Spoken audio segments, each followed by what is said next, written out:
결국 우리나라에서 가치주, 내재 가치에 비해서 값싸게 거래되는 주식을 그냥 덥석 사는 건 이거 굉장히 위험한 일이 될 수 있다는 거죠.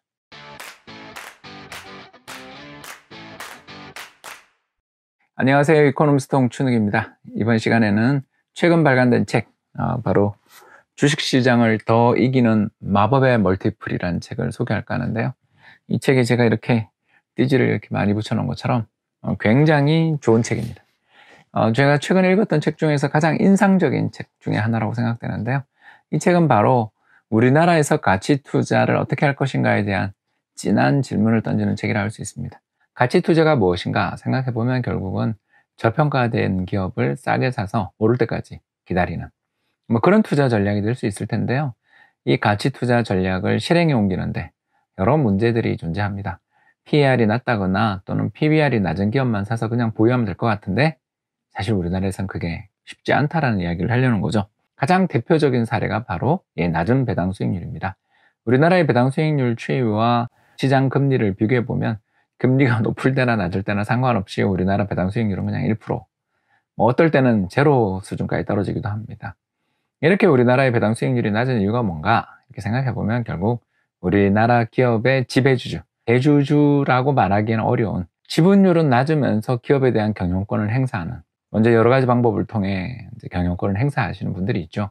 회장님이라고 우리가 부르는 분들일 겁니다. 아무튼 이분들이 지분율은 낮으면서 회사의 경영권을 행사하다 보니까 자연스럽게 문제가 좀 생기는데, 가장 대표적인 문제가 바로 이 배당입니다. 회사가 가지고 있는 돈을 주주들한테 지급해주는 이 배당을 주게 되면 지배주주 입장에서는 이익이 별로 없습니다. 일단 배당 관련 세금도 세고요. 더 나아가서 지분율이 낮기 때문에 주주들한테 돈을 주게 되지 자기한테 떨어지는 건 거의 없죠. 이렇게 되다 보니까 기업은 자연스럽게 배당을 줄이게 됩니다. 그리고 이제 자기가 그 돈에 대한 통제권을 가지고 여러 일들을 하겠죠. 물론 이게 우리나라만 있는 일은 아닙니다. NJR 나비스코라는 미국의 거대 식료품 및 담배 기업을 대상으로 이루어졌던 M&A를 다룬 책, 문 앞에 야만인들의 다음과 같은 대목이 나옵니다. 오레오 쿠키, 그리고 셀렘으로 이어지는 담배까지, 크래커부터 시작해서 담배까지 이어지는 생활 필수품의 생산에서 거대한 제국을 형성하고 있는 NJR 나비스코의 CEO였던 로스 존스는 일종의 제국을 건설한 사람이었다, 이렇게 시작합니다. 이 사람은 회사 돈으로 자기를 비롯한 수많은 이사회 멤버들에게 아파트를 제공하고,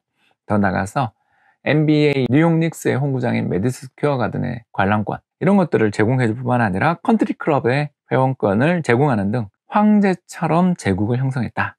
그리고 경영진과 이사회가 좋은 관계가 유지되는 가운데 누이 좋고 매부 좋은 부페이 네트워크가 형성됐다라고 다루고 있습니다. 그러나 이 부페이 네트워크는 누가 뛰어들면서 해결되죠? KKR이라는 사모펀드가 M&A를 하면서 해체됩니다. KKR의 이 나비스코어에 대한 M&A에 관련된 벽돌책, 문 앞의 야만인들은 참으로 재밌기 때문에 1000페이지에 달하는 어마어마한 분량에도 불구하고 꼭 추천하는 책이고요.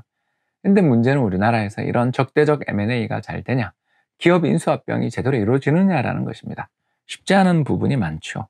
그런데 우리나라에서 상속세율이 굉장히 높다는 것을 생각하면 이건 놀라운 일입니다. 왜 그러냐, 우리나라의 회사의 최고 상속세율 같은 경우는 60%를 내야 돼요. 그러면 100주를 가지고 있다면 상속세로 60주에 해당되는 현금을 내거나 주식을 팔아야 됩니다. 결국 한 세대가 지날 때마다 지배주주의 영향력들은 약화되는 게 일반적이어야 돼요. 그러나 그걸 그대로 지켜볼 지배주주가 누가 있겠냐라는 것입니다. 세계에서 가장 높은 상속세율을 앉아서 당할 지배주주들은 없죠. 그게 바로 이 책의 254쪽에 나오게 되는데요. 터널링은 지배주주가 사적 이익을 추구하는 행위를 의미합니다. 마치 기업의 지하 터널을 뚫어 기업의 부를 빼내가는 것 같기 때문에 이런 이름이 붙었죠. 지분 터널링의 대표적인 방법은 지배주주의 지분이 높은 기업과 지배주주의 지분이 낮은 기업을 합병하는 것입니다. 이 과정에서 우리나라 법률은 터널링을 도와주죠. 상장 주식은 시가로, 비상장 주식은 자산 및 수익 가치로 결정됩니다. 자, 그렇다면 지배주주는 자기의 지분율이 낮은 회사의 주가를 낮게 떨어뜨림으로써 자신에게 유리한 방향으로 합병을 얼마든지 할 수 있게 됩니다. 벌써 어떤 회사가 떠오르지 않습니까, 여러분? 상장되어 있는 기업의 주가를 떨어뜨리고 반대로 장외에 있거나 이제 막 상장돼서 자신의 지분율이 높은 기업들은 높게 유지함으로써 합병을 시키는 겁니다. 대주주 입장에서 결국 주가가 오르기를 바라지 않습니다. 특히 시장 참가자들이 이걸 알게 되면 더 문제가 생깁니다. 256쪽입니다. 지배주주에게 유리한 합병이 계속 반복적으로 이루어지면 시장도 적응합니다. 투자자는 바보가 아니거든요. 당연히 지배주주의 지분율이, 회장님의 지분율이 높은 기업은 억지로라도 이익이 날 거라는 걸 우리 다 알기 때문에 그 회사 주식을 사고, 반대로 합병 당할 거라고 생각되는 지분율 낮은 거대 기업의 주가는 떨어질 테니 그 주식을 안 살려고 듭니다. 자, 알아서 회장님의 뜻대로 됩니다. 우리나라는 결국 이런 일들이 일상화되고 만성화됩니다. 실제로 제가 모 기관에 있었을 때 각 그룹, 각 대기업별로 사야 될 기업, 팔아야 될 기업 리스트를 암묵적으로 한번 만들어 본 적도 있었는데, 지나고 보니 그 판단이 그렇게 틀린 판단은 아닐 수도 있다는 생각이 들 정도로 심각했었습니다. 한국에서 값싼 기업을 매수하면 문제가 생길 수 있다는 것은 금방 아셨을 거예요. 자, 그러면 이걸 피하는 방법이 없을까? 예, 간단합니다. KTNG, 은행주, 한국전력처럼 대주주들이 그렇게 전횡을 휘두를 수 없는, 회장님이 단독적으로 경영을 장악할 수 없는 그런 기업들을 저평가됐을 때 사면 되지 않냐? 이렇게 생각하실 수 있겠죠. 그러나 이 기업들에게는 또 다른 시어머니가 하나 더 있습니다. 정부라고 하죠. 최근 들어서서 정부가 은행한테 100원의 이익을 냈으면 그 중에서 주주들한테 배당하는 것은 20원만 해라. 배당 성향이라고 하죠. 배당 성향 20% 규제를 도입하는 순간 은행주 주가에 어떤 일이 벌어졌는지 여러분 잘 알고 계실 것입니다. 그리고 원자력 발전소 폐쇄와 관련돼서 또 어떤 논란들이 있었는지 여러분 잘 아실 거예요.